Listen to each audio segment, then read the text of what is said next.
عاملين ايه؟ يا رب تكونوا بخير. اهلا وسهلا بكل المشتركين الجداد، واهلا وسهلا بالمشتركين اللي معايا. النهارده معانا قراءة جديدة لبرج الاسد. لو اول مرة بتشوفوني، انا اسمي نهى ودي قناتي قناة نانو لقراءة التاروت. هنعمل النهارده قراءة لبرج الاسد، واللي حابب يتواصل معايا لقراءة خاصة الرقم في صندوق الوصف.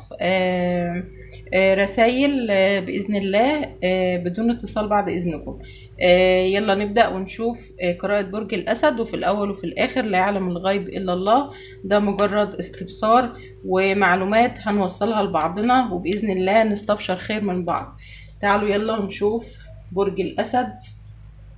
برج الأسد، عندك بداية حلوة قوي. كان عندك الفترة اللي فاتت شوية شك كده بينك وبين شريك حياتك، أو شوية مشاكل، ولكن ربنا سبحانه وتعالى مش عايزك تزعل ابدا. باذن الله باذن الله كل اللي بيكيد لك شر كيدهم هيبقى في نحرهم. كل اللي بيكيد لك دمار كيده هيبقى في نحره. برج الاسد، انت سايبها على الله زي ما بيقولوا كده، يعني ايه؟ ربك رب قلوب. سيبها على الله واترك امرك ووجهك لله، لان انت اتأذيت كتير وزعلت كتير واتهدر حقك وخدت حق، يعني الناس خدوا منك حقك وطعنوك وضربوك في ظهرك. برج الاسد، كل حاجة اتاخدت منك راجعالك باذن الله. حق راجعلك، فلوس راجعالك، كل حاجة راجعالك، حتى شريك حياتك راجعلك.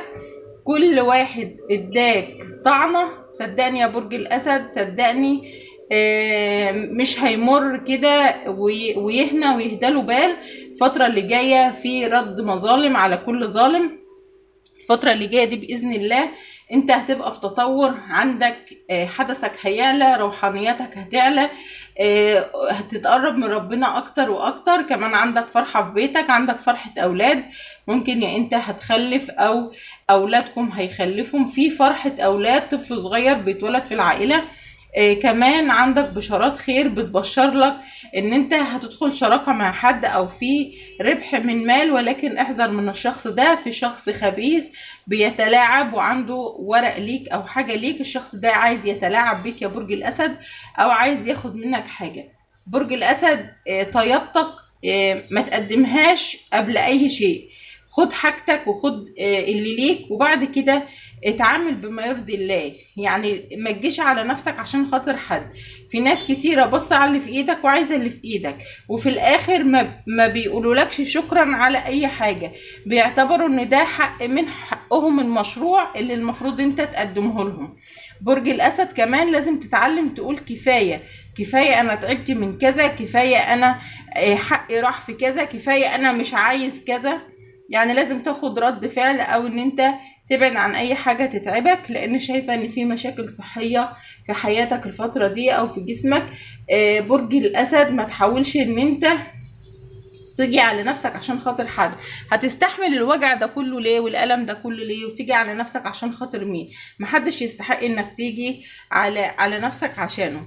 مفيش احسن من الصحة يا برج الاسد. حافظ على صحتك. الفترة اللي جاية في تطور كبير قوي، في امور كتيرة جاية لك في الطريق، خير، في تنويع مهارات، في دخول شغل شراكات.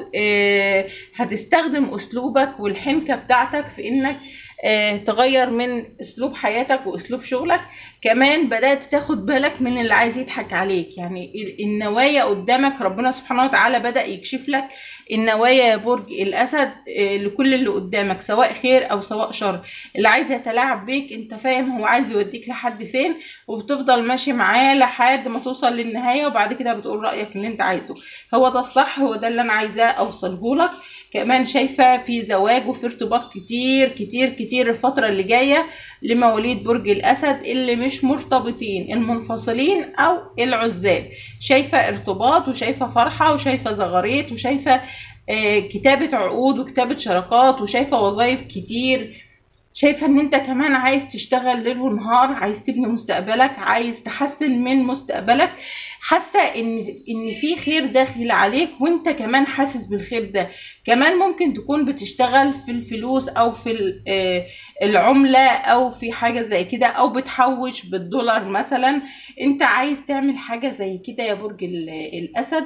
عايز تشتغل، عايز تعمل شهادة، عايز تحط وديعة، عايز تبني مستقبلك، عايز يكون معاك حاجة تسند عليها، ان انت يبقى معاك فلوس تشغلها تعملها. في تطورات كبيرة قوي ليك يا برج الاسد الفترة اللي جاية دي. شايفة كمان من الناحية الصحية ان انت كان عندك تعب في المعدة شديد، وشايفة كمان ان في تعب او ارتفاع في ضغط الدم، او شايفة كمان تعب في الشرايين. ولكن شايفة ان في شخص حنين عليك الفترة دي جدا. الشخص ده ممكن يكون شريكك او اخ او اخت، في حد قريب ليك يا برج الاسد الفترة دي. كمان في فرحة باولاد، في فرحة بحد من اولادك او من اخواتك، في فرحة هتخش على قلوبكم وهتفرح قلوبكم بعد التعب الشديد ده. شايفة ان انت هتنتقل من مكان لمكان، بتحدث امورك او بتدبر امورك، عايز تنتقل من مكان لمكان، بتسعى انك تشوف بيت، تشوف شقة، تشوف مكان تاني غير اللي انت فيه. عايز تبتدي حياتك، عايز ترستق امورك. عايز مثلا لو انت في بيت ومش عاجبك البيت ده هتنتقل في بيت تاني. ممكن تكون عايز تجوز اولادك فبتبدأ تجهزهم او تعمل لهم حاجات كتيرة. كمان عايز تغير في شكلك الخارجي والداخلي. يعني ايه الخارجي والداخلي؟ يعني ما عادش تزعل من حد بسرعة، تتقبل كل واحد على ما هو. في ناس كتيرة نفسيتهم مريضة، وطبعا ليس على المريض حرج ان انت تاخد من ده وتزعل وتاخد من ده وتزعل. مش كل الناس زيك، او مش كل الناس بتتعامل بالعقلية بتاعتك.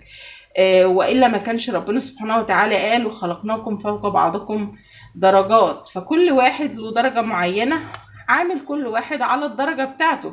ما تستناش ان هو تكون درجته 2 ويطلع لك لدرجة 10. استحالة، هو له قدرة معينة هيمشي عليها. فانت تأقلم على هذا الوضع، على يعني تأقلم، فاهم؟ تأقلم. كمان شايفة ان في ابواب خير هتتفتح لك. شايفة ان في حد كان بيديك شغل، او مدير في العمل ليك، او حد كان مدينك بفلوس، او حد كان بيتعنطز عليك. شايفة ان الشخص ده هيجيلك وهو اللي هيشتغل عندك واكتر. وخشوا اكتبوا لي في التعليقات، لان هنا الشخص ده بجد انت بدأت تتفوق. انت هنا التلميذ بدأ يتفوق على استاذه. شايفة ان انت بدأت تحسن من نفسك، تطور من نفسك. شايفة ان الشخص ده هو اللي هيجي يطلب منك شغل، او يطلب منك مساعدة، او يبدأ ان هو ياخد منك مشورة. الشخص ده انت اللي كنت بتروح تطلب منه شغل، او تطلب منه مساعدة، او تاخد منه مشورة، او بتشتغل عنده. هو الشخص ده اللي الموازين والاماكن هتختلف الفترة اللي جاية يا برج الاسد. ربنا سبحانه وتعالى قلت لك في البداية عنوان قراءتك ربك رب قلوب. انت ماشي وسايبها على الله. كمان دعوة الام والاب اعدلك.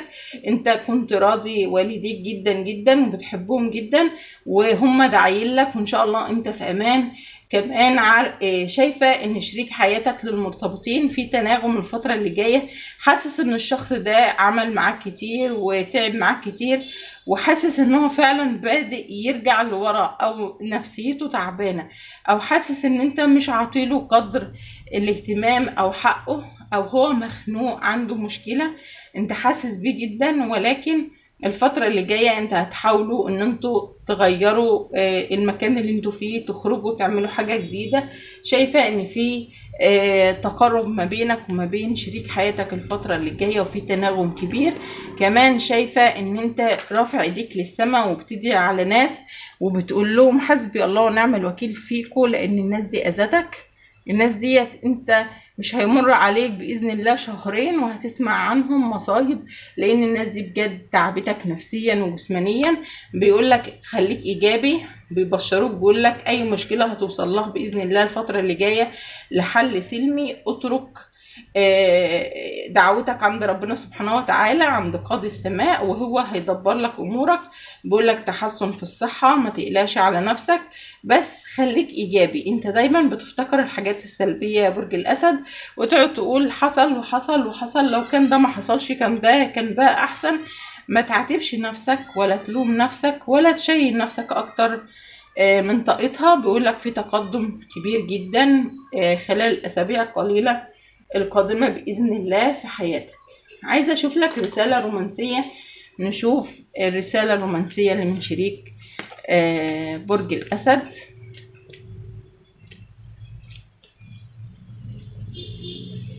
انت وشريك حياتك هتقربوا لبعض جدا. كمان في شكل جديد عايز تغير، انا قلت لك هتغير الشكل الخارجي والداخلي بتاعك. كمان في تقارب ما بينك وما بين شريكك جدا. اتصل بالطبيعة يا برج الاسد. انت حاسس انك عايز تقعد في الطبيعة، عايز تغير جو فعلا. انت محتاج ان انت تاخد اجازة. حاول ان انت تاخد اجازة، ولو مش عايز اي حد معاك خد اجازة لوحدك. اعتزل يا برج الاسد وحاول تشحن طاقتك من اول وجديد. انت طاقتك منهكة وتعبانة والنفسية تعبانة شوية، ولكن سرعان ما بتتبدل لان حركة الكواكب بتتغير الفترة دي يا جماعة. وطبعا كل حاجة لها وقتها وان شاء الله خير. كمان شايفة ان انت بتبص على حد يعني بجح قوي، بيطلب حاجة مش من حقه، فانت مستغربه قوي. شخص في حياتك بيطلب كل حاجة كده ببجاحة، مش حتى لما اجي اطلب منك حاجة اقول لك لو سمحت انا محتاج منك كذا، لا، شخص بجح. فانت بتستعجب على الوقاحة والبجاحة وقلب الترابيزة عليك، لكن سرعان ما انت مش بتاخد بالك منهم اصلا ولا عايز تشوفهم. شايفة ان في امور كتيرة بتتغير معاك ولصالحك يا برج الاسد.